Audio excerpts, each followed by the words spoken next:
É um dos projetos de engenharia mais ambiciosos do mundo. Uma gigantesca usina hidrelétrica gerando mais energia do que qualquer outra no planeta. Para construí-la, o trajeto de um grande rio sul-americano será bloqueado. Milhares de hectares de hábitat animal e dezenas de milhares de casas desaparecerão numa enorme inundação.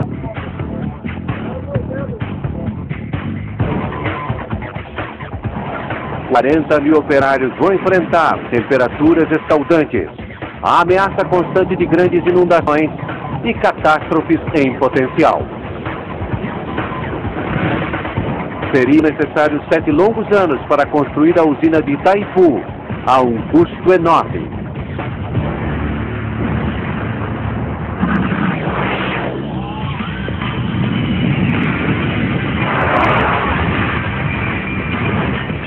Obras incríveis. Itaipu, o rio Paraná, com 4 mil quilômetros de extensão, é o segundo maior rio da América do Sul, superado apenas pelo Amazonas. Em parte de seu trajeto, o rio define a fronteira entre Brasil e Paraguai. Aqui, o caminho do rio é interrompido por uma estrutura construída pelo homem.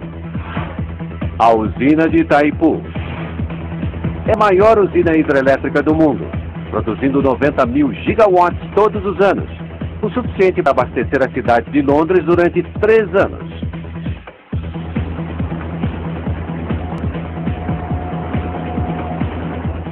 Com 7 quilômetros de extensão, é 2,5 vezes mais longa que a ponte Humber, na Inglaterra, e tem uma altura equivalente a um prédio de 65 andares.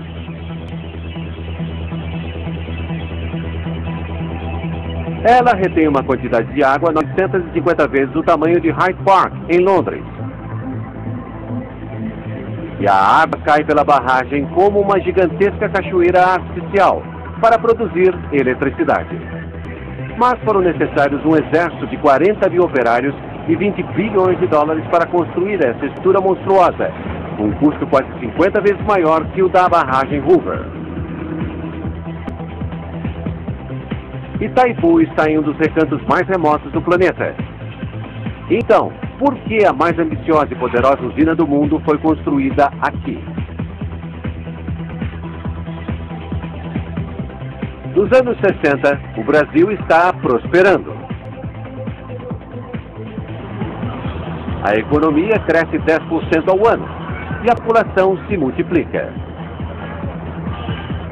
Em 3 décadas, a população brasileira atingirá 170 milhões de habitantes e o país se tornará um dos 10 mais populosos do mundo. Isso certamente vai gerar uma demanda enorme por energia.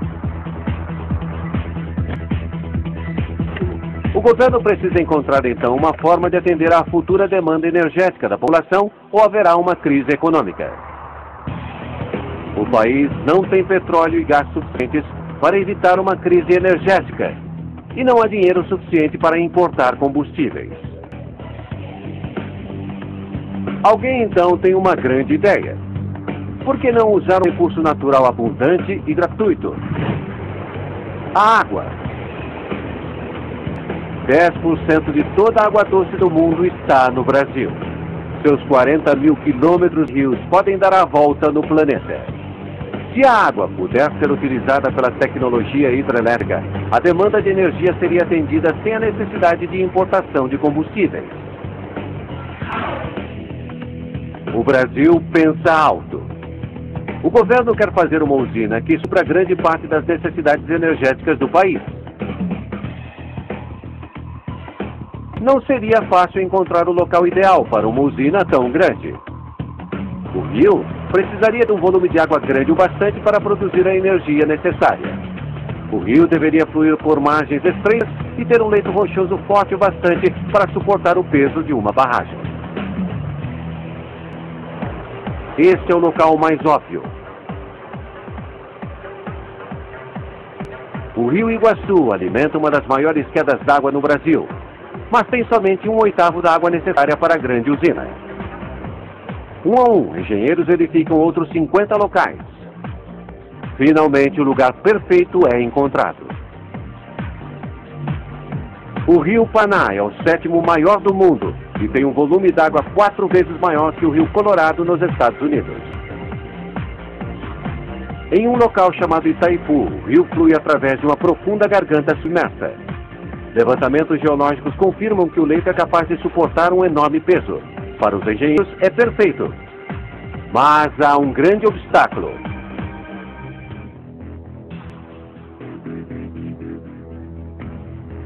A garganta fica na fronteira entre o Brasil e seu antigo inimigo, o Paraguai. No século XIX, os dois países travaram uma guerra. O Paraguai perdeu metade de seu território e metade de sua população foi morta. Mesmo 100 anos depois, ainda há desconfiança entre os dois povos. Em 1966, começam as negociações entre os dois países. O projeto da usina fica suspenso durante 7 anos. Mas, no fim, a possibilidade de um vasto suprimento de energia se mostra irresistível. Em 26 de abril de 1973, Brasil e Paraguai assinam um tratado. A usina de Itaipu recebe, então, a luz verde.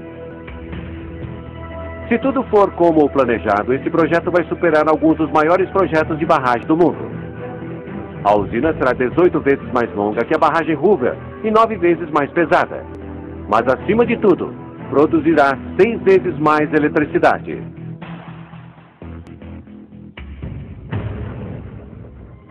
Mas a mais poderosa hidrelétrica do mundo exigirá sacrifícios.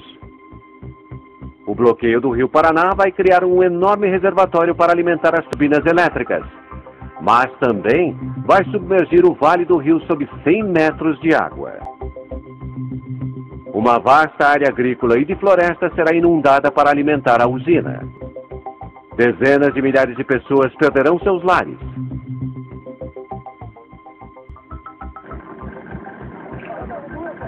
E os habitats de milhares de espécies de animais desaparecerão para sempre quando o projeto de Itaipu chegar a um ponto sem volta.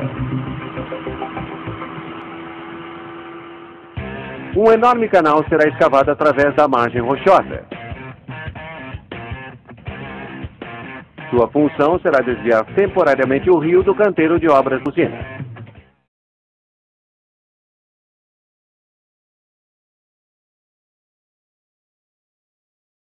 De profundidade será o maior canal artificial já construído.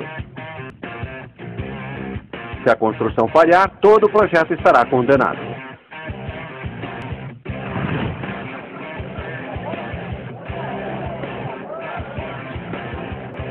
2 de maio de 1975. Tem início a construção da usina de Itaipu. O primeiro trabalho é fazer o canal para desviar o rio. Serão necessários 3 anos usando explosivos, escavadoras mecânicas e força bruta para escavar através da rocha. Enquanto isso, o custo ambiental da usina é calculado. Depois de construída, a barragem de Itaipu transformará o Vale do Rio Paraná num gigantesco reservatório. Uma área 2 vezes maior que Chicago será coberta por 100 metros de água. Enquanto a escavação está em andamento, consultores ambientais são chamados. Sua tarefa é avaliar que animais e plantas podem ser salvos da inundação. É o primeiro projeto de uma usina que elabora um grande plano de resgate, mas nessa etapa há somente 16 pessoas envolvidas e na maioria voluntários. É um trabalho difícil. Se o plano de resgate não for concluído antes da inundação do vale, milhares de animais morrerão e espécies ameaçadas também podem ser afetadas. Agico vermelho. Cerca de 40 mil pessoas também vivem aqui. Vilarejos e fazendas inteiras, algumas delas ocupadas pela mesma família há gerações, serão cobertas pela água. Os donos terão de ser indenizados, mas as autoridades precisam decidir o quanto pagar. É um dos maiores trabalhos de avaliação imobiliária do mundo e foram necessários 4 anos para ser finalizado.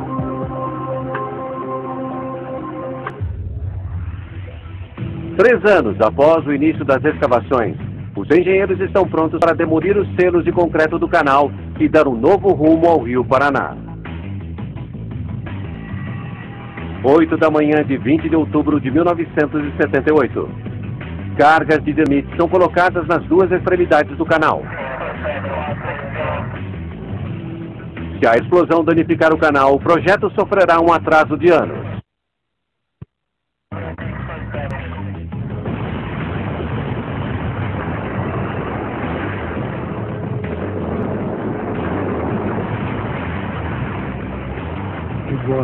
Foi um momento fantástico, incrível. A explosão lembrou fogos de artifício.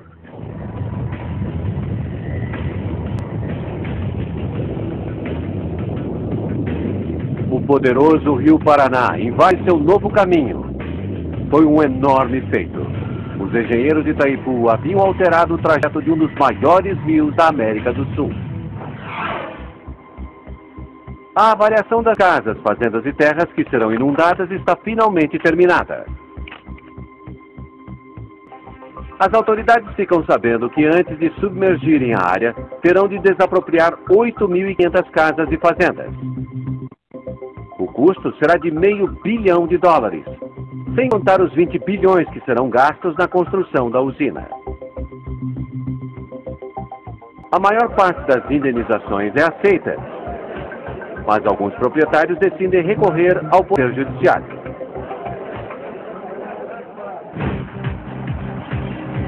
Os engenheiros concentram-se em cumprir os prazos.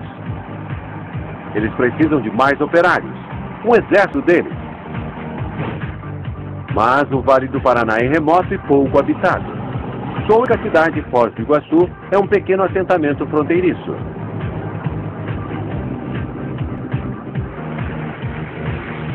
Os administradores do projeto trazem então dezenas de milhares de operários de todo o Brasil para a região. Toda a infraestrutura necessária a uma cidade, de escolas e hospitais a igrejas, precisa ser construída. Novas casas são construídas para os operários. Mas o crescimento da cidade será rápido o bastante para sustentar a construção de uma das maiores usinas do mundo?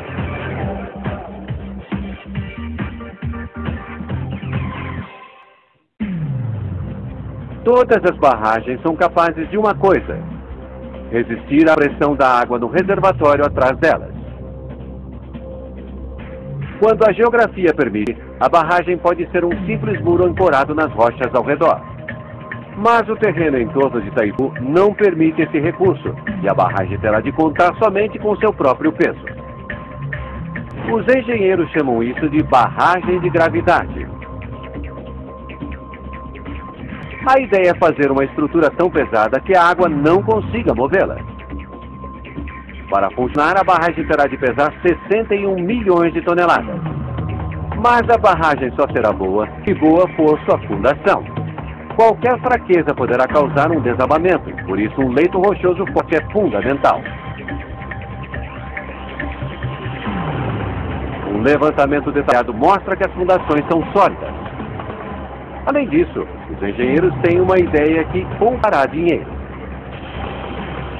Uma barragem feita de concreto maciço iria pesar mais do que o necessário e acrescentaria gastos que poderiam ser evitados. A solução é fazer então barragem oca. Uma barragem oca pode ter uma base mais larga com a mesma quantidade de concreto. As paredes têm uma inclinação menor, transferindo a pressão da água para a base, onde a estrutura é mais forte. Além disso, equipamentos geradores de energia podem ser instalados dentro da barragem.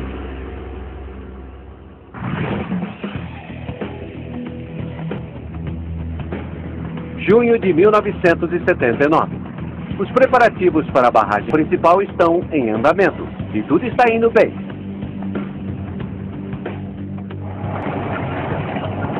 Mas então o trabalho é interrompido de forma abrupta.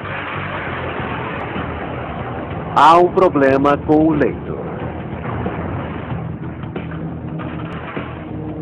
É uma notícia desastrosa.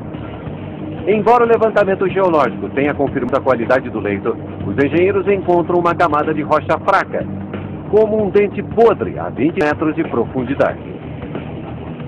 Eles temem que não suporte o peso da barragem. Se continuarem a construção, a barragem poderá desabar. Túneis são escavados na rocha para investigar a camada suspeita. Operários aguardam parados, enquanto engenheiros e geólogos lidam com o problema.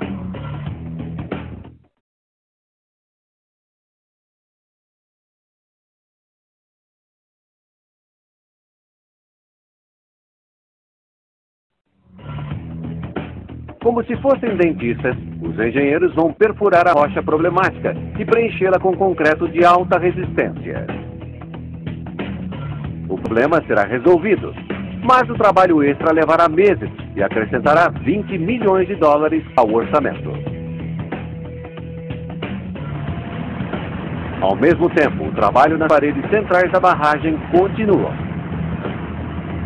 São construídos 18 blocos de concreto, cada um deles 4 vezes mais alto que a Estátua da Liberdade de Nova York. Cada bloco é moldado separadamente. Enormes estruturas de aço são erguidas para receber o concreto e mantidas no lugar até a secagem.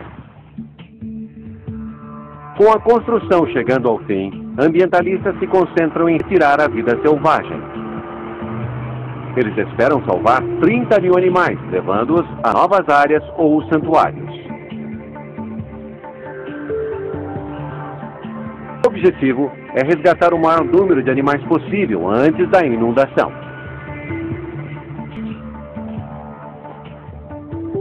O trabalho de realocação de 8.500 famílias também está em andamento.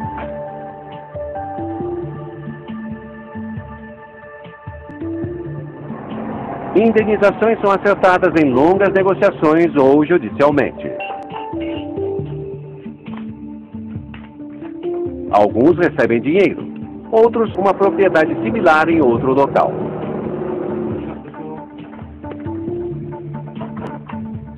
Muitas dessas famílias viveram e plantaram no Vale do Paraná por gerações.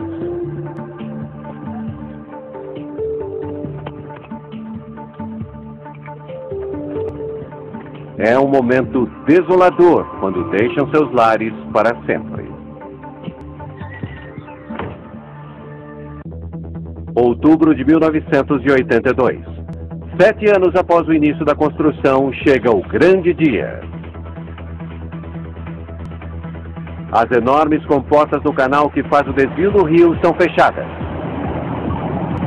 O rio Paraná volta a fluir por seu curso original, enchendo o reservatório. Agora não há como deter a água.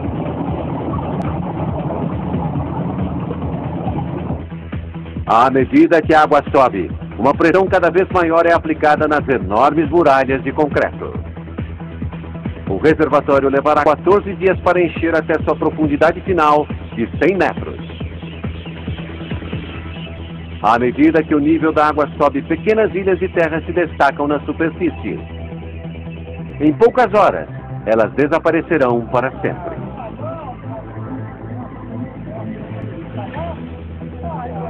Por enquanto, elas fornecem um último refúgio para animais amedrontados. As equipes de resgate continuam os esforços para salvá-los, antes que seja tarde demais. Em pouco tempo, restam apenas o topo das árvores para os animais, dificultando um pouco o trabalho das equipes de resgate.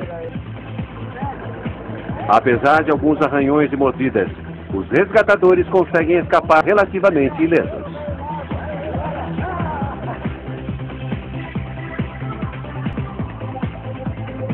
Em 2 semanas, o nível da água sobe e um vasto trecho do Vale do Paraná é perdido para sempre. O reservatório de Itaipu agora estende-se até onde os olhos conseguem ver.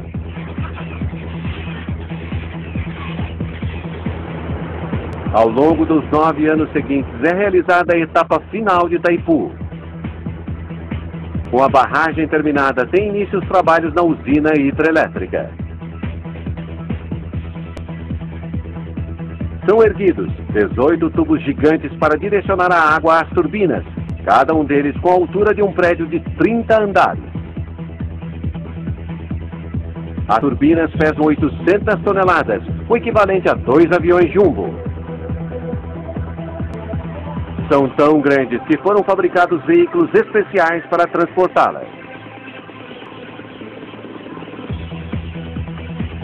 No centro de cada turbina há um rotor, que vai dar ímãs dentro de uma bobina de cobre para produzir eletricidade. Embora tenha mais de 16 metros de diâmetro, o rotor precisa ser instalado com uma precisão de 1/10 de milímetro. A maior parte da energia gerada por Itaipu é destinada a São Paulo e Rio de Janeiro. As duas cidades ficam a mais de 1.000 quilômetros de distância da usina. Uma grande rede de torres espalhadas pelo interior do país é então montada. As linhas elétricas da usina são longas o bastante para circundar o globo 1,5 vezes. Maio de 1984. Itaipu está prestes a cumprir seu objetivo e a produzir eletricidade pela primeira vez. É o momento pelo qual todos esperavam, o fim de 9 anos de trabalhos exaustivos. A água passa pelas comportas no topo da barragem, desce com força e gira as turbinas. Para os engenheiros e operários é um triunfo. Uma a uma, as turbinas ganham vida e em abril de 1991, Itaipu se torna a maior usina hidrelétrica do planeta, gerando eletricidade suficiente para acender 120 milhões de lâmpadas. Itaipu supra a demanda energética de 24 milhões de pessoas no Rio de Janeiro e em São Paulo. A eletricidade fluiu sem qualquer falha durante 10 anos. Atualmente, Itaipu continua sendo um feito extraordinário. É considerada uma das 7 maravilhas do mundo moderno e um milagre da engenharia. 90% da energia no Brasil é gerada por usinas hidrelétricas. Usinas como essa contribuem com o crescimento das cidades e das indústrias e levam eletricidade a moradores de áreas remotas do país. Mas a alta dependência de energia hídrica tem um preço. Em anos recentes, baixos índices pluviométricos reduziram a capacidade de geração das usinas, levando a cortes e ao racionamento de energia. Há uma consciência crescente dos efeitos ambientais potenciais de usinas hidrelétricas. Mas algum preço sempre será pago pela energia. Este vale inundado será um testamento à busca brasileira pela energia, pois os engenheiros esperam que Itaipu dure para sempre. Em julho de 2009, Brasil e Paraguai assinaram um acordo que permitiu ao Paraguai revender parte de sua energia.